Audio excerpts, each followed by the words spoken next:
자기가 조사할 수 있으면 굳이 자료 요구 안 해도 돼요.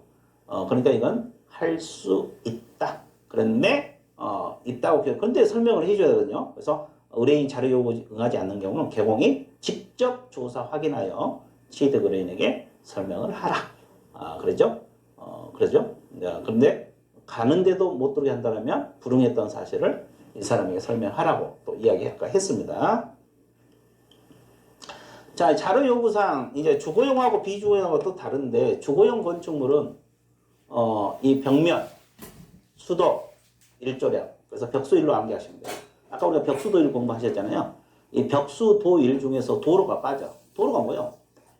도로, 대중교통, 연계성, 시장, 학교 근접성 이거 돈데 이건 빠져요. 왜 그러냐면 억지로 외우지 말고 도로, 대중교통, 시장, 학교잖아요. 이 학교 같은 경우는 개업공인중개사가 주변 조사하면 돼요. 주변. 개업공인중개사가 이 매물 주변을 조사하면 조사할 수 있기 때문에 굳이 자료 요구사항에 안 넣는 거예요. 근데 벽면이랄지 수도랄지 이쪽이라면 거주자만이 알아. 거주자. 그러니까 그 사람에게 그래서 물어봐서 조사하는 거고 그래서 이건 물어봐서 조사하는 거예요. 상태 자료 요구.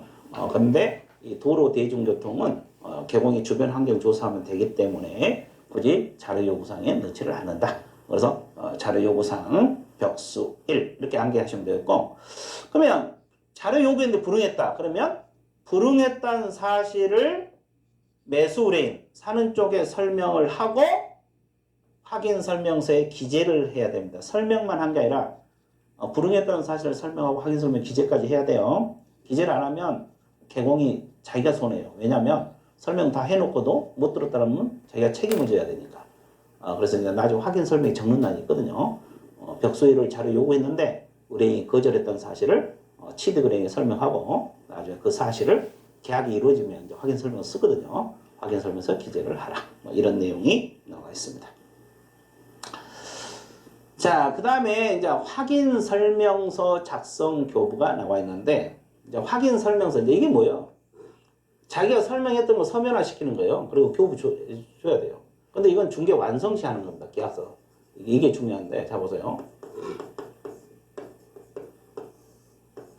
자, 아까 우리가 설명은 취득 의뢰인에게 한다 했어요. 이쪽에다 설명을 하는 거고, 그리고 이제 확인 설명은 중개가 완성되기 전에 한다 했어요. 근데 확인 설명서는 언제 쓰느냐? 중개가 완성된 때 쓰는 거예요. 중개 완성이 뭐라 했어요? 이때 거래 계약이 체결될 때. 그러니까 결국 뭐예요? 계약서 쓸 때 확인 설명서는 같이 써요. 그러면 확인 설명 해놓고 바로 써야 정상인데 그러잖아요? 이 확인 설명서라는 것은 자기가 설명했던 걸 서면화 시킨 거잖아요? 그러니까 설명하고 바로 써야 정상인데 왜 설명은 미리 하고 완성되기 전에 하고 확인 설명서는 완성 시에 쓸까? 그 이유는 생각을 해보세요. 다 설명을 했더라도 매수인이 물건을 안 살 수도 있고 또 설명하더라도 나중에 계약 내용이 바뀔 수도 있는 거고 이런 문제가 제기돼요. 그래서 설명은 미리 하되 확인 설명서는 중개가 완성됐을 때 하는 거예요. 그러니까 계약서 쓸 때 결국 확인 설명서는 같이 쓰게 되는 거지.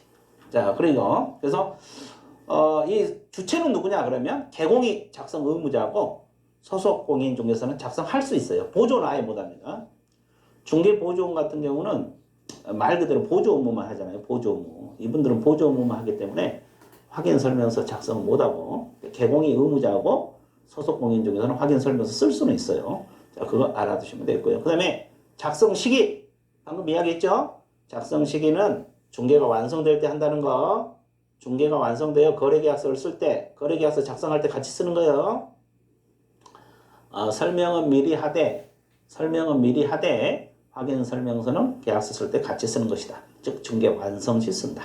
설명하는 것은 중개가 완성되기 전, 설명서는 완성된 때. 자, 이 시점을 정확하게 좀 정리를 해주시면 좋겠습니다. 자, 그 다음에 확인 설명서 교부 보존 의무가 나와 있어요. 그러면 확인 설명서는 몇 부를 작성을 해야 돼? 일단 3부 이상입니다. 왜 3부가 되겠어요? 거래 당사자 매도인 하나 줘야 되고 매매 같으면 매수인 하나 줘야 되고 개업공인중개사가 한 가지고 있어야 돼요. 자기가 썼으니까. 그래서 세부. 근데 왜 이상입니까요? 공동중개할 수 있잖아요. 개공 2명 이상이 공동중개하면 다 한 분씩 가져야 될 거 아니에요. 그러니까. 그래서 일단 세부 이상 작성을 해서 쌍방 교부입니다. 쌍방. 그리고 원본이 됐건 사원이 됐건 전자문서가 됐건 3년 보존하게 돼 있어요. 근데 이 공인전자문서센터, 이 공인전자문서센터에 보관된 경우는 개공이 보관하지 않아도 된다. 그러지 아니한다. 자, 이게 무슨 말이에요? 요즘은 우리가 다 종이계약서를 쓰잖아요. 근데 지금 우리가 전국적으로 전자계약 하고 있잖아요. 사이트 가입해가지고 컴퓨터로 계약서를 쓰는 거예요. 그러면 자동으로 공인전자문서센터에 그 계약서가 보관이 돼요. 기간 동안. 그러니까 이 개업공인중개사가 보관을 하지 않는다 이 말이에요. 공인전자문서센터에 보관되는 경우는 그게 더 보관돼 있으니까 결국 안 하고 뭐 종이계약서 같은 경우는 결국 3년간 보존을 하라는 거죠. 원본이 됐건 사본이 됐건 전자문서가 됐건. 그 다음에 세입 이상 쌍방교부입니다. 그럼 이제 이거 좀 다시 한번 정리해 드릴게요. 자,